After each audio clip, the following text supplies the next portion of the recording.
கையில விசில் எல்லாம் வச்சிருக்கீங்க. என்ன விசில் சின்னமா?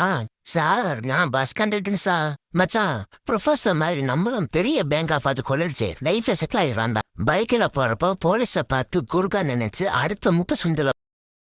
உனக்கு இதெல்லாம் தேவைதானே? லியோ 2 ஸ்டார்ட் பண்ணலாமா சார்? எலெக்ஷனுக்கு அப்புறம் 100 கோடி முறைக்கிற வழக்கு இருக்கு. ஜூன் மாசத்துல பொண்டாட்டி விவாகரத்து வழக்கு இருக்கு.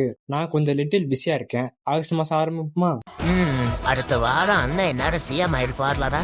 ஒருவேளை விஜய் என்ன சிஎம் ஆயிட்டா தமிழ் வாத்து போல இந்த பாட்டு போட்டா நல்லா இருக்கும்ல. பல்ட்டி பக்குற டர்ல உடன பல்ட்டு வருல்டு மொத்தமும் அருள உடன பிஸ்தே. ஒரு சில பொண்ணுங்க பாக்குறதுக்கு அழகா இருப்பாங்க. ஆனா அதுங்க பண்ற மெசேஜ் எப்படி தெரியுமா இருக்கும்? என்ன பண்ற அதுக்கு பதிலா அண்ணன் பண்ற அப்படின்றது. தூங்க போறியான்னு பதிலா தொங்க போறியான்னு கேட்கறது. சாப்பிட்டியான்னு கூட கேட்க தெரியாம சப்பிட்டியான்னு கேட்கறது. இதை புரிஞ்சுக்கிட்டு நாம ரிப்ளை பண்றவே போகும்போது ஆயிடுங்க.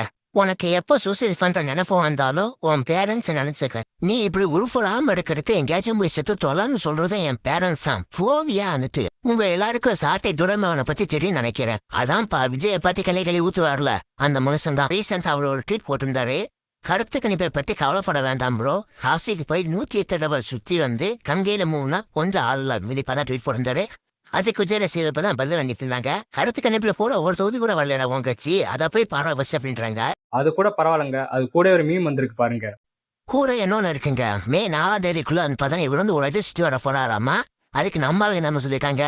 மே 4ஆம் தேதிக்குள்ள உலகத்தை சுத்தினாதான் உண்டு. அதுக்கப்புறம் நம்மளோட அண்ணனையே சுத்தி சுற்றி வரைக்கும் டைம் பார்த்தா நம்மளும் கடாய்ச்சி விட்டுட்டாங்க.